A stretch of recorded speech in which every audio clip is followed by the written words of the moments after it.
Hey guys, welcome to another Styrene Mountain out of the box in the truck kit review. Today we're going to be taking a look at the Fujimi BMW Z4 GT3. This is the 2013 version. They've really got just a little bit of a glare there that is not going away. There we go. Let me close these curtains. There we go. So, they've updated this kit every year. They brought this kit out in 2012 as a 2011, and then it was updated to 2012, 2013, and then a 2013, 2014 version. 2015, there still aren't any kind of appreciable changes to it, so it hasn't been updated as of yet. The Z4 will continue to be BMW's GT3 car for at least the foreseeable next two seasons. McLaren, of course, is going over to the I guess the P1, and then maybe perhaps it's the 450S, and then the Mercedes, of course, the SLS isn't made anymore, so they're going to be going over to the new AMG GT. No word on any of those kits coming out of Fujimi as of yet, but Fujimi never tells you anything well in advance. Anyway, so let's take a look at this kit. We're going to flip the camera around real quick, and we'll get her pointed down at the ground here. Okay, guys, your instruction sheet. We'll actually, maybe if I remember, somebody remind me in the comments if I don't do it, throw a link up to the instruction sheet. This is a fairly more complex kit than the Daihatsu Move we reviewed the other day, in the sense that there are quite a few more parts. A lot of the parts in here actually aren't used. If you look up here in their parts tree layout, this whole tree isn't used. This set of wheels isn't used.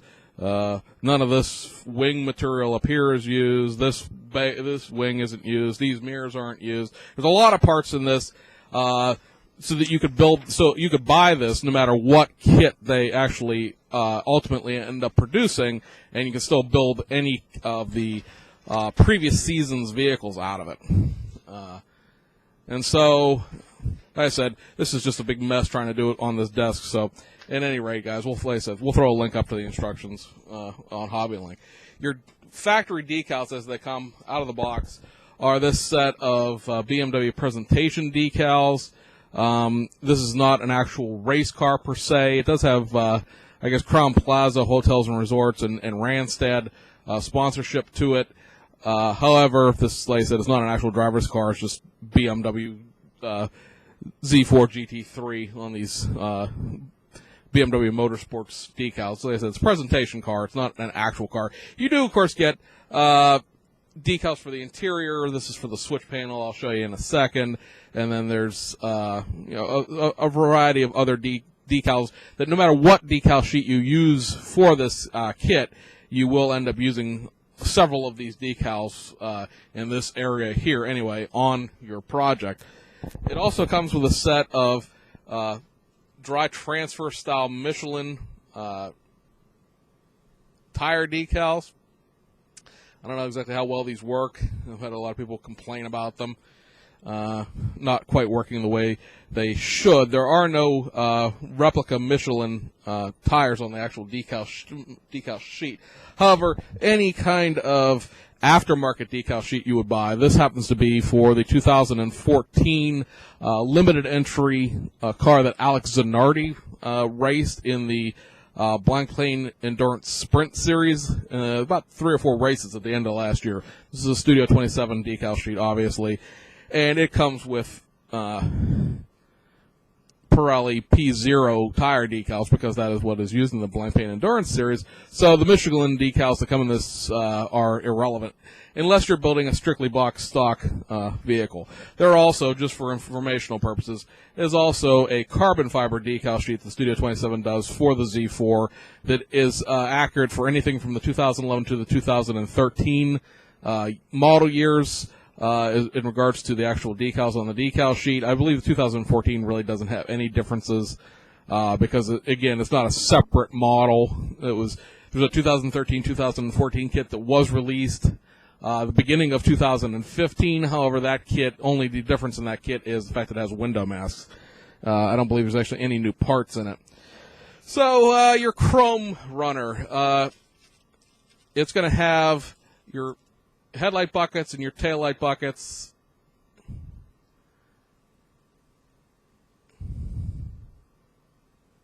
Probably should take that just out of the plastic bag. really didn't want to, because you take chrome out of stuff and then it starts getting scraped up. But as your headlight buckets, your taillight buckets, well, it still might be too shiny for this thing, stupid camera to focus on. These large pieces right here are the bottom of the intakes on the hood. We'll show you those in a second. There's a gas cap here. It'd be nice if this would focus. There we go, sort of. And then you have your exhaust pipe tips, your mirror faces, and for some reason the antenna is on here as well. Let's see if we can get this.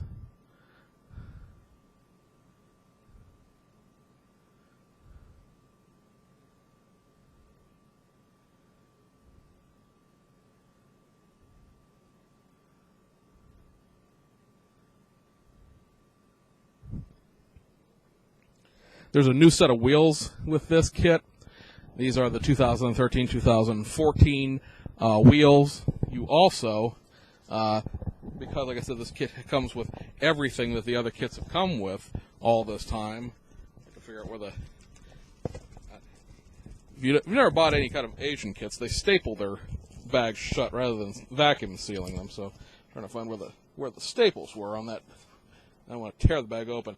These are the older style wheels that are for the 2010, 2011 cars. They are staggered, where your front tires are smaller than your rear tires are. And if you don't even use these in your kit, you have a set of some fairly spindly 5-spoke wheels laying around that probably could find purpose on another car. I mean, it's a center lock lug, so you could put it, theoretically speaking, on any kind of custom, any kind of sports car, because you don't have to worry about just 5 lugs versus 4 lugs or anything else like that. But like I said, this set right here is the set for the new 2013 and up kit. Maybe we've got a perfect view of the background.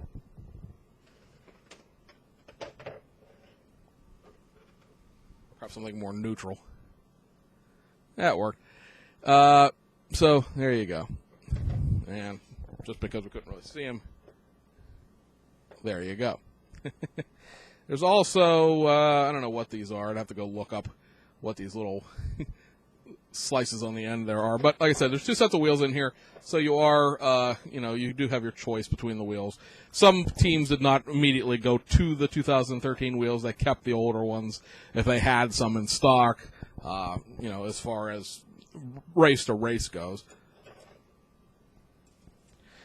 Your tires are a set of just generic big and little slicks. These are the same tires, I believe, that are in all of their GT3 cars. You do get a metal rod for the rear axle, and they're somewhere rampaging around in this bag, or actually in the middle of the tires, are the polycaps. Your clear tree, very simple, very basic. The glass for the kit itself, as well as the tail light and the headlights. The headlights do have some pretty decent engraving on them in regards to, the back side of them. They're not completely, you get some turn signal engraving you can see there. The back, the taillights are pretty much just blank. It asks you to sort of paint a strip. Don't paint a strip of this. It'll be kind of interesting to see how well that'll work out, because there's no actual, guideline anywhere. You're going to probably have to tape that off to actually get it to work. Your chassis tree, you want to call it that.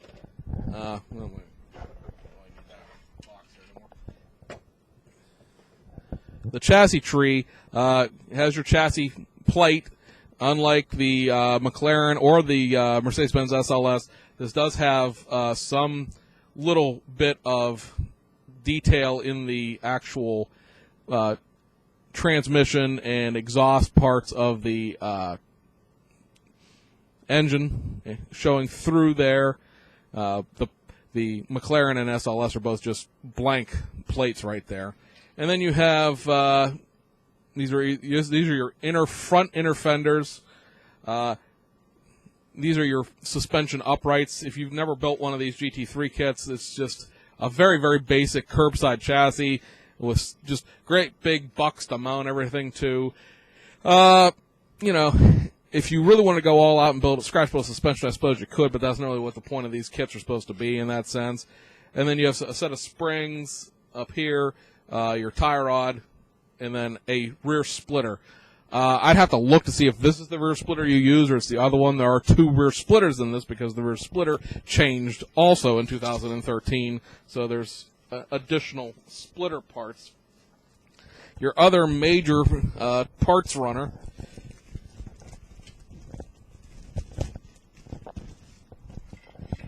has most of your interior parts and pieces as well as the rest of the suspension. The interior is actually, has a pretty decent level of engraving to it itself. Now I need the extra light from outside. has a fairly decent amount of extra engraving of engraving in it. Your pedals are attached to the firewall there.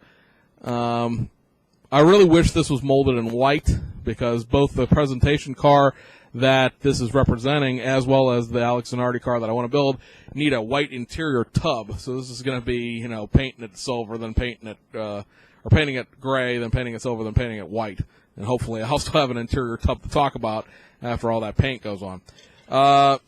This is your dashboard here. You can see where that there's a bunch of little switches there in the middle of the dashboard. That, of course, is where all those little dashboard decals go. And then you have part of the ventilation system, the gear shift, rearview mirror,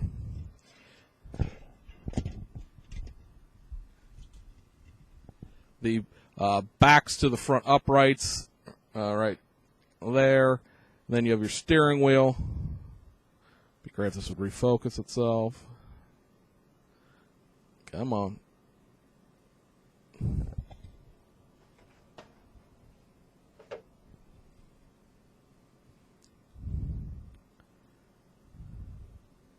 You also have, of course, have the front splitter area there, and then you go over here to your rear uprights as well as the disc brakes. The disc brakes are somewhat disappointing in the sense that your front ones are just look like pie plates or UFOs. The back ones have a little bit of center rotor detail, but the front ones are just piss on a plate. I know a lot of people also don't like these uprights that have the one half of the brake caliper integrated into the actual part. The front ones are that way too. This would be, I guess, your fire extinguisher, and then this is your, again, part of your ventilation system for the gas tank. Your brake calipers themselves are, fairly detailed, I guess. I mean, they're not gonna, they're never going to look as good as, say, replacement parts, but for kit parts, they're pretty decent. And then you have your driver's seat here, which just, to me, seems incredibly narrow compared to the other driver's seats that are in the other GT3 cars. If you're driving you're driving a BMW, you're a very skinny man. You do have some, ejector pin marks there on the back. You could feel them, but they're not really too terrible. And little filing, but a little filling, and then a little sanding. I'll get rid of those real quick. Then you have just a plethora of little runners, and I'm not going to take all these things out of the plastic because then I'll start losing parts. But you're going to use some of these parts. These are the front little section of the body. I'll show you in a second. This is a rear wing I don't believe you're using. Actually, I believe you're using all of these parts. Because this is no, I take that back. This is the old rear wing. This is the lower part of the new style rear wing. Some winglets, I'm not sure if they're the ones you use or not. And then there's a set of mirrors here. I'm not sure if those are the ones you use or not. Then you have this part, which you're going to use all of these. These are your wing uprights, your grill pieces, another rear splitter, and then these are the little front side splitter areas. These right there. And then you have some of your little hood pop-up and tail and trunk pop-up things. Little I'm trying to think what the heck you would call those There's a certain name for those style quick disconnects, but it's escaping my mind right now. Here's more parts. These are your side intakes, your side intake pieces, and the inserts for the side intake pieces. Another set of grills. I believe these are the 2011 grills. It's another set of mirrors, your windshield wipers, the old style rear spoiler, and then the new style the old style spoiler, old style winglets, and the old style spoiler uprights. There are a pair of tow hooks in here, although I don't believe they're used on this body. And then there's sort of a NACA wind air intake right there.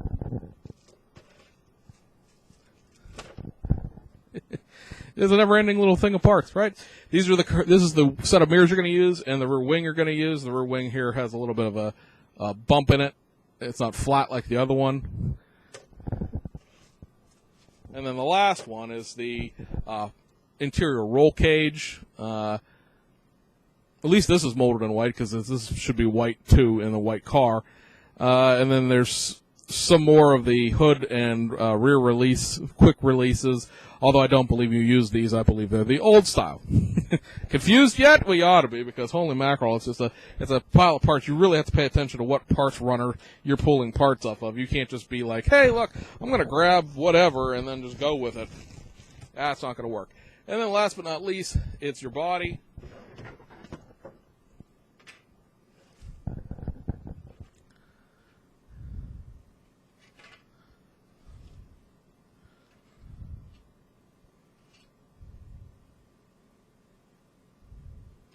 This right here is where I said those front intake pieces go. This is done primarily as a molding technique. It would create a great deal of mold lines and everything else if these were actually molded in here. Your BMW family face, if you will. And you see there are the holes for the 3 hood quick disconnects. Those big chrome inlets, they of course go in underneath of here. Like I said, there's side intakes there for the brakes. They're right here. Some nice bracing here. This is just dunnage, as we would call it in the trucking industry, but some nice bracing here to keep the rear end from collapsing during shipment. There's the back end. It's kind of hard to see being all in white and the amount of bad light I have going on right this instant. But this whole area back here is mesh.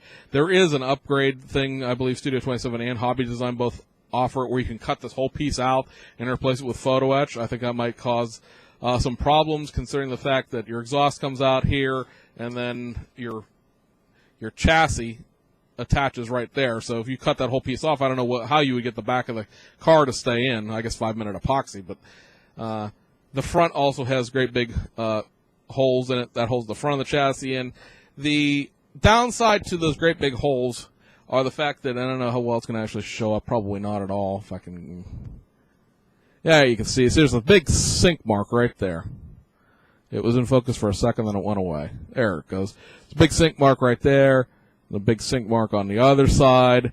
The ones on the front aren't as readily noticeable because of the fact that they're sort of behind the edge of that molding right there between the turn signal, where the turn signal, well, not the turn signal, where the fog lights would go in a real car and where these inserts are in the real car.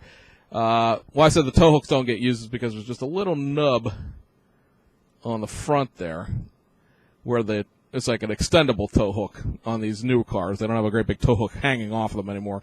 This is one of the few GT3 cars that has positive mounting for the mirrors. I don't know if that's ever going to show up in focus.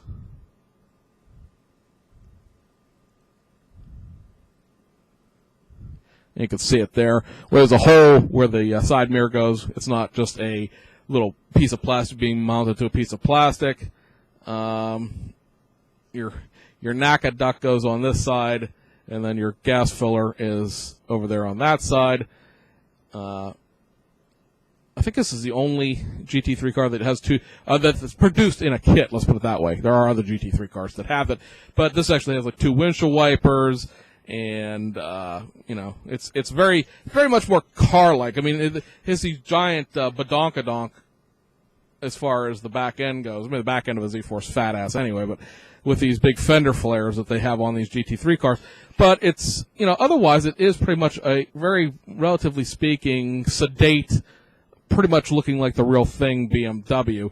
I have, this is nice. It's a nice engraving. All these GT3 cars are. I mean, they're almost $30 for the blank ones, and they're $40 plus if you go for the various Smile GSR, Good Smile Racing anime sponsor ones. Those ones end up being about $40. So you expect a good kit for this amount of money. I know a lot of people probably would prefer this has an engine in it, since you do have like part of the engine on the bottom, but it is what it is. These are more meant to be, quick builds, if that's possible with that many pieces, and, that much fiddling around, so to speak. But, it's not designed to be a real complicated model like a full engine, McLaren Longtail or a full engine, Murcielago RSV that Aoshima has done. They're aiming them more at being able to build them fairly quickly. I mean, you're talking about with this set of decals attached to it. I mean, the car's white. The decals do all the rest of the striping. It's just a real quick, matter of basically getting the body together and then painting it and then putting everything together. So that, as we would say, is that. Hope you guys enjoyed that. I'm trying to, like I said, get some more of these kit reviews done. It was something I meant to do for a while, and it was something I kept putting off for a long time as well. The general gist of what we're going to try to do with these is not so much kit reviews of domestic cars. There are plenty of people doing those out there. If I get a domestic car that I think everybody would be interested in, and I notice I have it before everyone else and I have the time, I'll try to get those in too. But the forums and other YouTubers will cover those much more in depth probably than I could with the schedule that I run. But I know a lot of these foreign kits that we talk about that aren't real, zingers of a car. It's not a Tamiya Ferrari Enzo. It's not the Gullwing. It's not, it's not one of the Aventadors. These other cars that, you might be interested in, but you really don't know what you're buying, and you're not me. You don't live on hobby search. You're not constantly searching the instructions. Want to try to get you more reviews of these import cars before I build them, because I've got a lot of things I could have reviewed that I've already started, and now parts are glued together, and, all that sort of stuff. So, at any rate, guys, let me know what you think of these videos, if you want me to keep doing them, or just shut up and do my weekly program. And we'll catch you guys on the other side.